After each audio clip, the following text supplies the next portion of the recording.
Whether you're trying injectables for the first time or making a change to a new provider, the more you can learn about who your injector is before you're in the chair, the better that appointment will be. You're listening to Meet the Injector. My guest today is Olga Zilberstein. She's a non-surgical aesthetic specialist practicing in Brooklyn and Long Island, New York. Welcome to the podcast. Can you tell us a little bit about yourself? Thank you so much. So, yes, I'm a physician. I practice aesthetic medicine for the last 17 years. I would say I was at the almost beginning of aesthetic medicine, and I got a lot of experience. It's been changing the trends over those 17 years.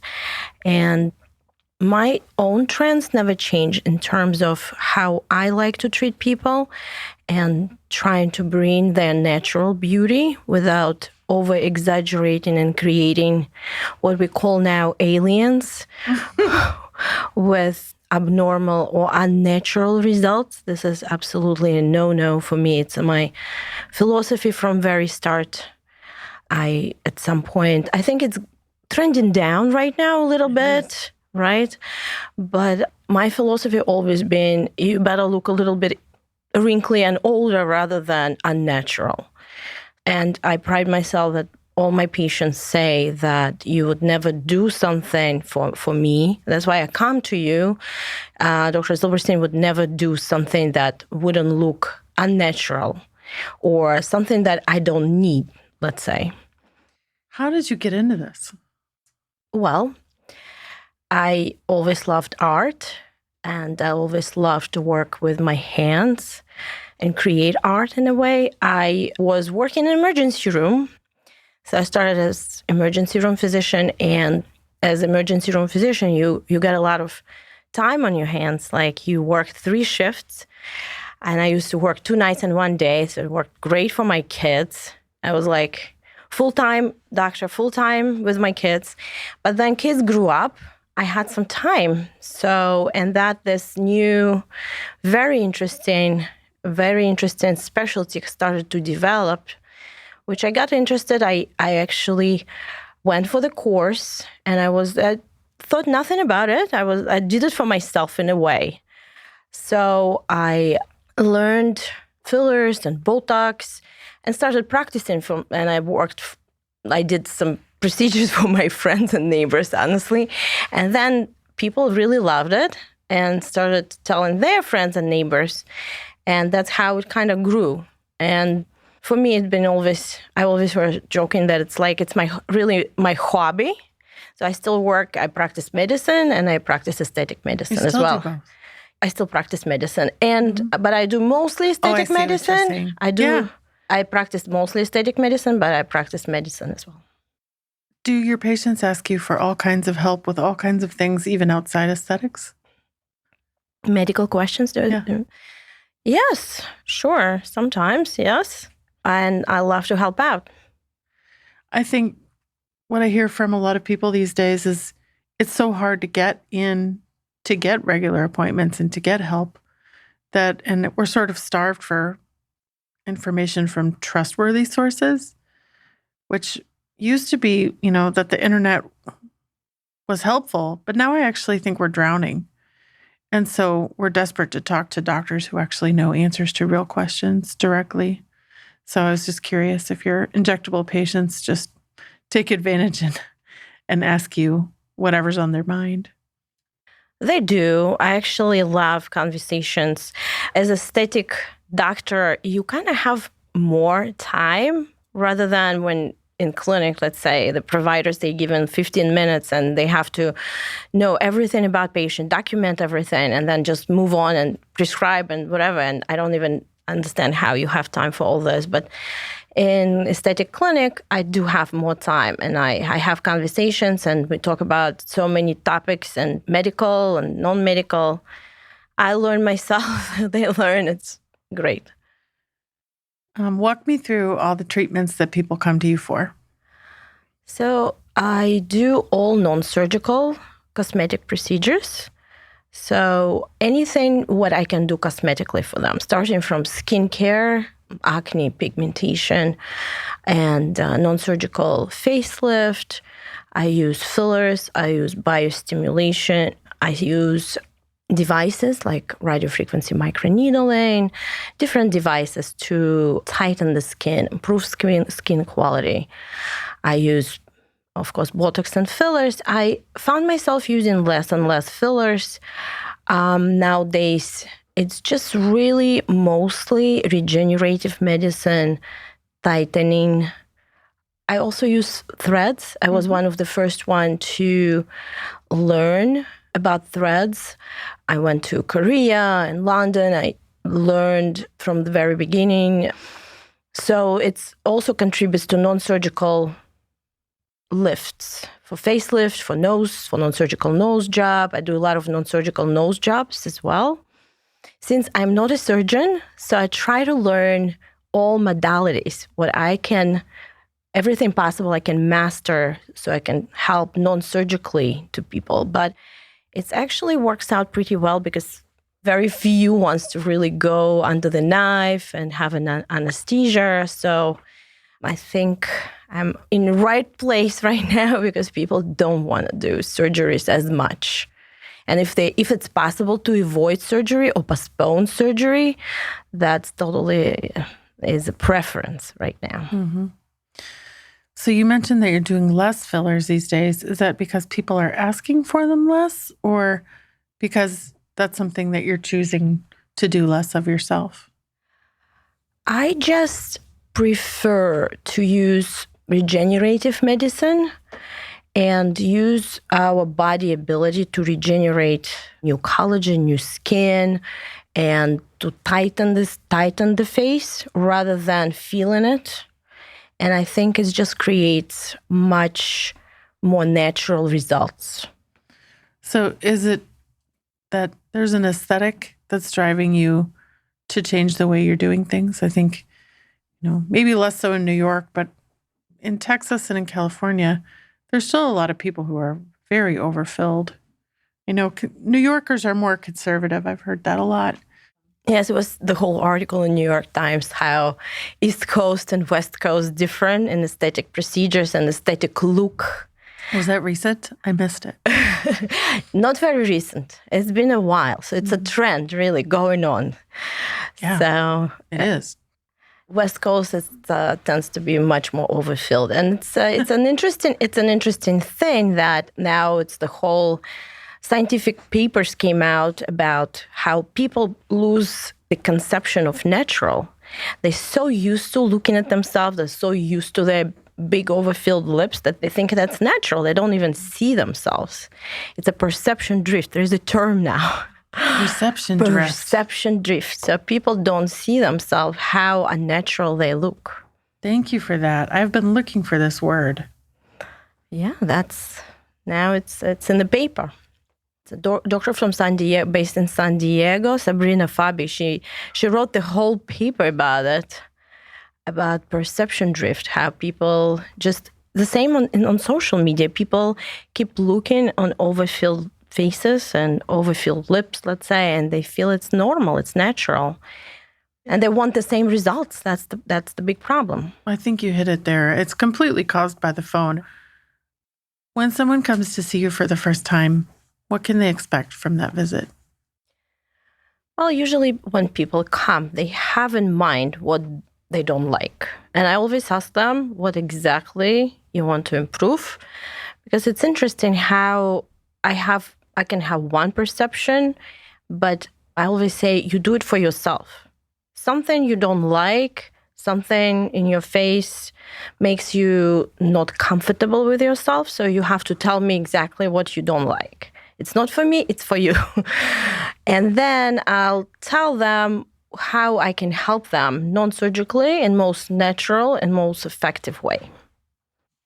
When someone is talking to you specifically about their nose, is there a way that you can tell quickly if you're going to be able to help with that non-surgical nose job, or if it's outside of the boundaries of what can be done non-surgically? Absolutely. Not every nose can be corrected. So the easiest and the most rewarding, I guess, it's like a bump or hump, which can be kind of camouflaged. I can lift noses, like droopy noses, I can lift. That's kind of easy. But what I can't do, something very wide and wide bone, which should be really surgically shaved, that I can't do. So I can tell right away if I can correct the nose or not. Do you have any idea how many you've done over the years, if you had to guess? Really a lot. I started doing noses for a really, really long time. So it's been, 17 years and I do a lot of noses. I kind of... So it's probably in the thousands. Definitely. Safe to say. Yeah. Safe to say, yeah. Is there anything that you're excited about that's coming out right now? Aesthetic medicine is really developing quickly. It's a very rewarding place to be in. People are so interested in improving their appearance. It's a lot of research going on. So, like I said, regenerative medicine is really hot. So we have a lot of growth factors which actually help those collagen stimulation, help the tightening. And on the side of devices as well, I think the money is there. People feel the money is there. So a lot of research. So I'm really interested to what's next.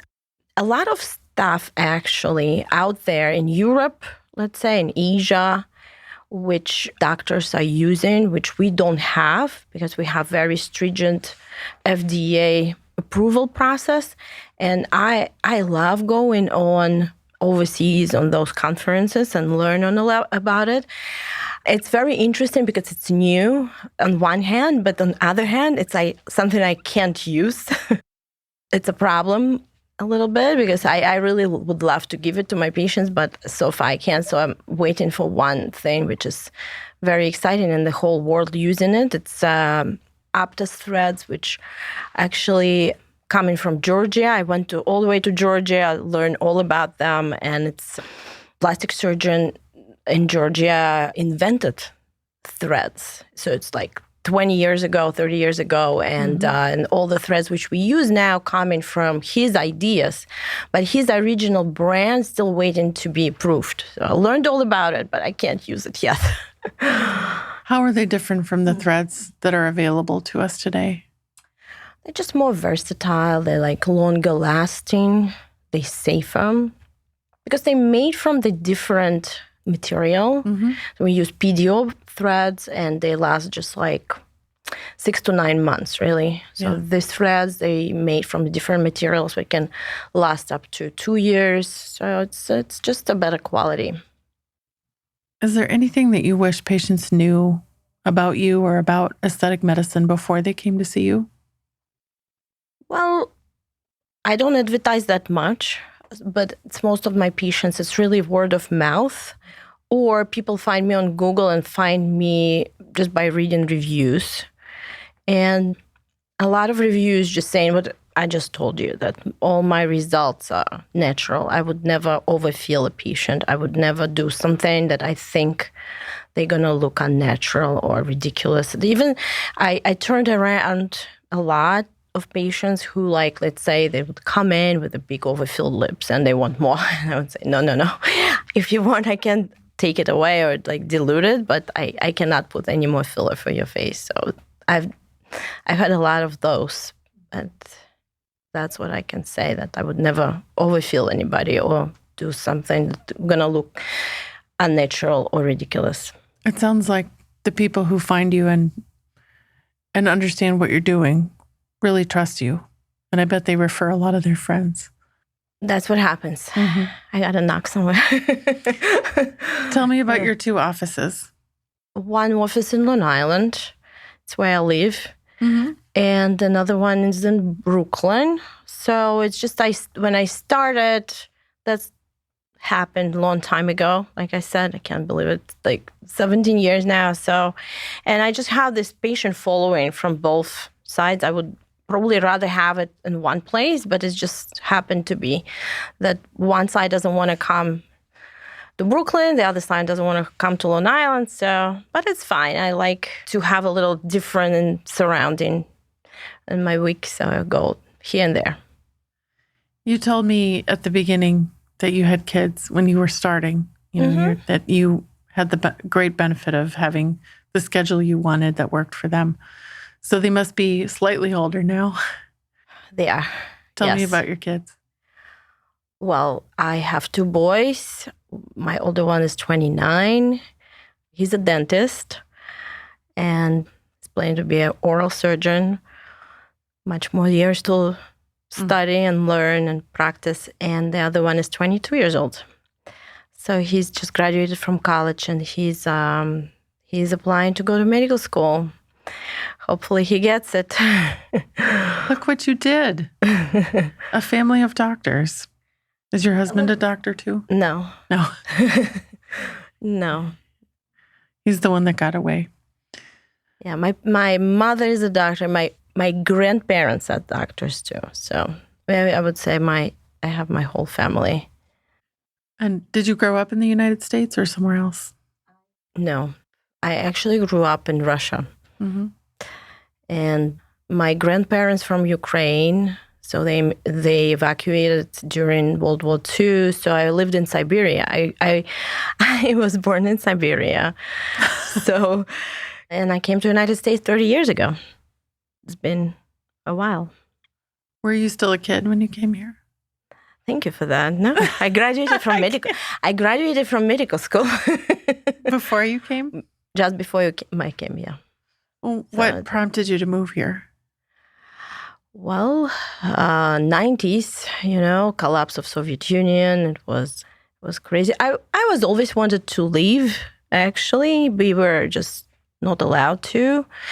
My family is Jewish, and we wanted to escape, but we weren't allowed. It was completely closed. Mm-hmm. So, and then as soon as it's open, we just ran. I heard an anecdote yesterday, and they were saying that in Russia, everyone was told that Americans were poor and starving and that there was nothing here.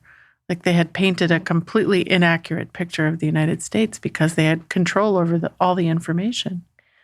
Well, when I grew up, America was a cool country. Mm-hmm. They had jeans and chewing gum. Mm-hmm. It's not that. I mean, it's what I say now, Russia is much, much worse. And what's happening in Ukraine is complete disaster. It's terrible.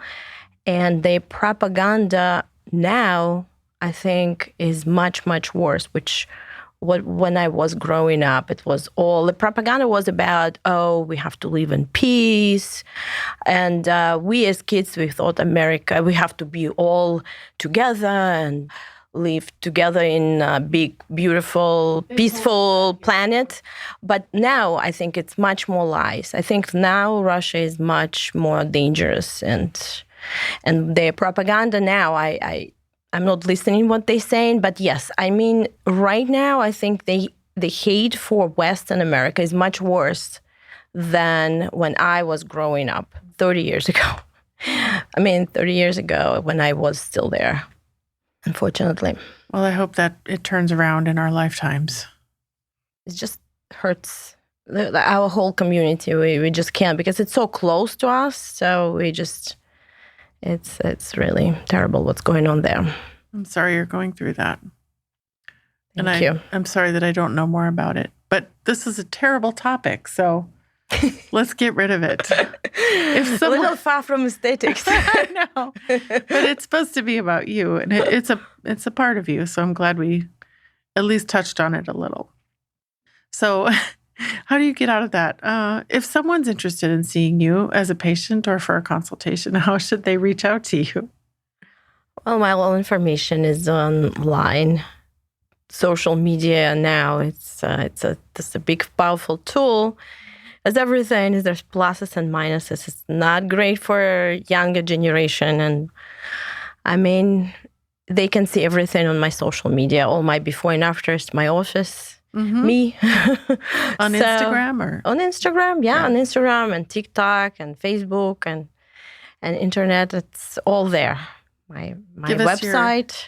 Instagram handle and your website, and I'll put everything in the show notes. Okay. Yeah, it's very easy. drolgaz.com is my website. Mm-hmm. And my Instagram name is extremely easy. Just my name, Dr. Olga Zilberstein. That's it. Oh, perfect. Yeah. Okay. I'll make sure that's easy to find. Thank you so much for sharing yourself with us today. It was really a pleasure. My pleasure. Thank you. There's no substitute for an in-person appointment, but we hope this comes close. If you're considering an appointment with this provider, be sure you let them know you heard them on the Meet the Injector podcast. Check the show notes for links, including the Injector's website and Instagram to learn more. Are you an aesthetic injector or do you know one? You can be a guest on Meet the Injector. Book your free recording session at meettheinjector.com. Meet the Injector is made with love in Austin, Texas, and is a production of The Axis, TheAxis.io.